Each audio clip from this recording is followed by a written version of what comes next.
thousands of years. Thousands of years, and all the best wars, too. The bloodiest, most brutal wars fought, all based on religious hatred, which is fine with me. Hey, anytime a bunch of holy people want to kill each other, I'm a happy guy. But don't be giving me all this shit about the sanctity of life. I mean, even if there were such a thing, I don't think it's something you can blame on God. No, you know where the sanctity of life came from? We made it up. You know why? Because we're alive. Self-interest.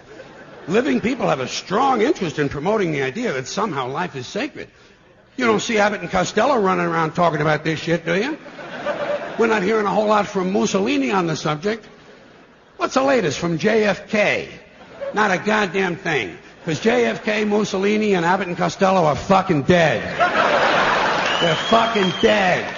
And dead people give less than a shit about the sanctity of life. Only living people care about it, so the whole thing grows out of a completely biased point of view. It's a self-serving, man-made bullshit story. It's one of these things we tell ourselves so we'll feel noble. Life is sacred. Makes you feel noble. Well, let me ask you this. If everything that ever lived is dead, and everything alive is going to die, where does the sacred part come in? I'm having trouble with that. Because, I mean, even with the stuff we preach about the sanctity of life, we don't practice it. We don't practice it. Look at what we kill. Mosquitoes and flies, because they're pests. Lions and tigers, because it's fun. Chickens and pigs, because we're hungry. Pheasants and quails, because it's fun. And we're hungry. And people, we kill people, because they're pests. And it's fun.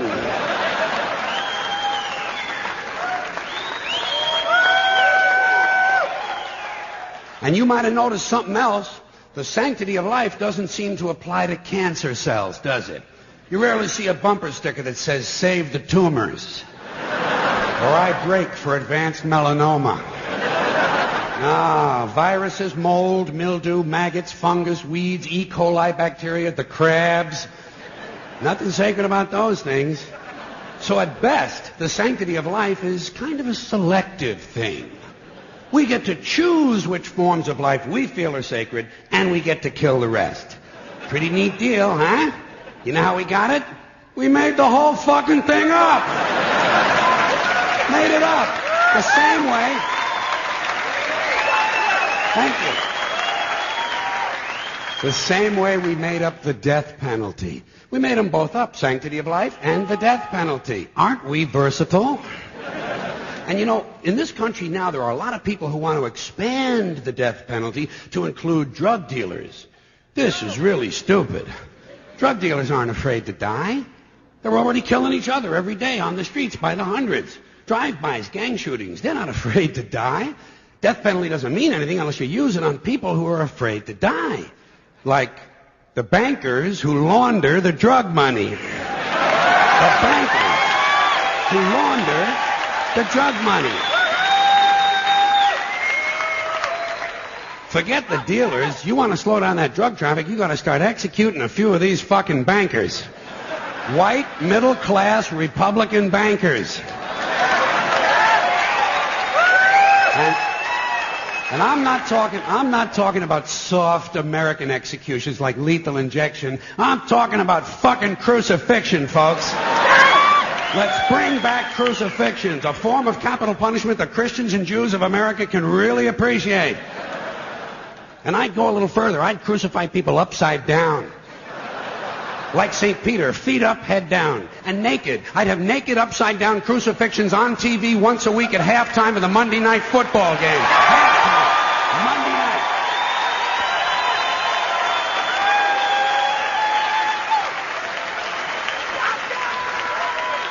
The Monday night crucifixions. You'd have people tuning in don't even care about football.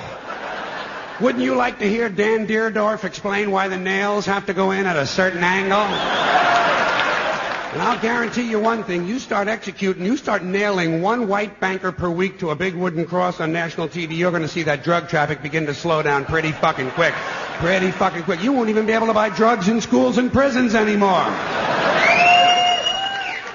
Now, I don't care about capital punishment one way or another because I know it doesn't do anything. It doesn't do anything except maybe satisfy a kind of biblical need for revenge.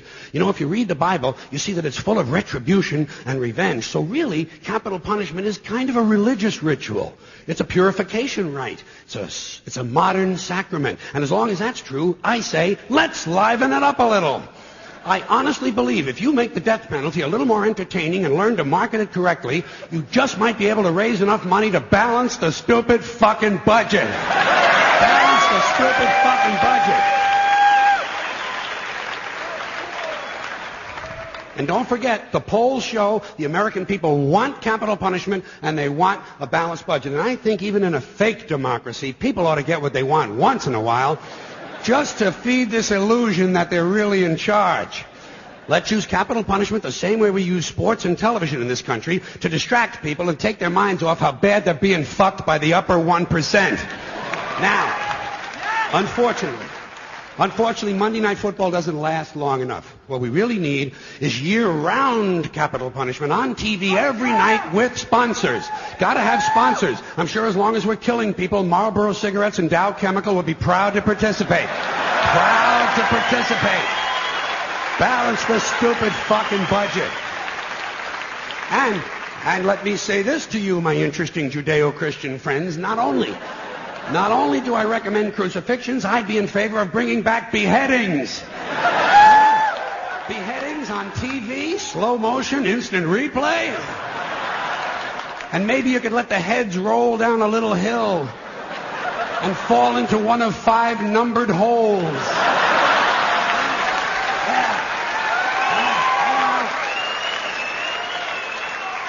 Let the people at home gamble on which hole the head is going to fall into.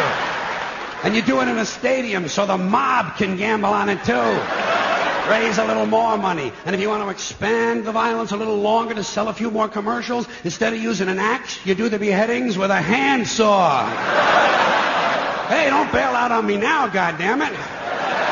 The blood is already on our hands. All we're talking about is a matter of degree. You want something a little more delicate? We'll do the beheadings with an olive fork. That would be nice, and it would take a good goddamn long time.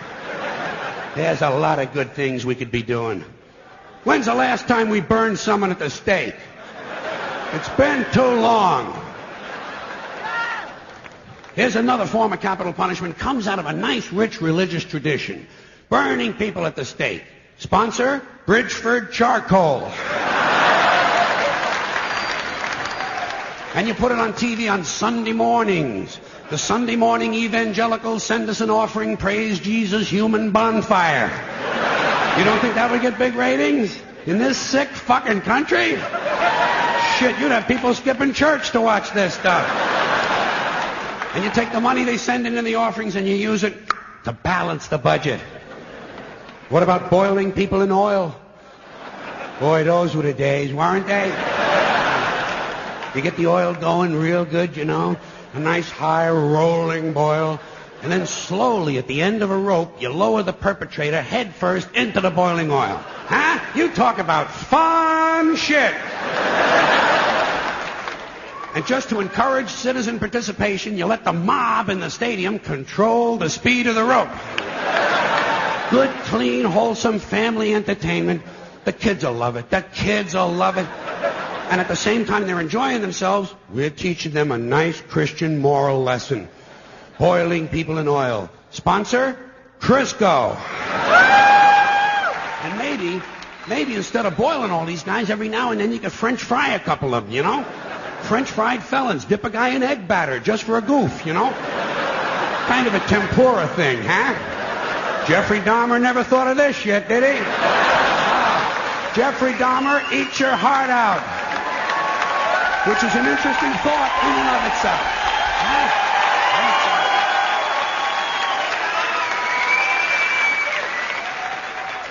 All right, enough nostalgia. What about some modern forms of capital punishment? How about we throw a guy off the World Trade Center and whoever he lands on wins the Publishers Clearinghouse? Okay, something a little more sophisticated. You dip a guy in brown gravy and lock him in a small room with a Wolverine who's high on angel dust. There's one guy's not going to be fucking with too many kids at the bus stop for a while, huh? Here's something really nice you could do. You shoot a guy out of a high-speed catapult right into a brick wall. Trouble is, it would be over too quick. No good for TV, you know. You'd have to do a whole bunch of guys right in a row. Rapid fire capital punishment. 15 catapults. While you're shooting off one, you're loading up the others. Of course, every now and then you would have to stop to clean off the wall. Cleanliness, right next to godliness.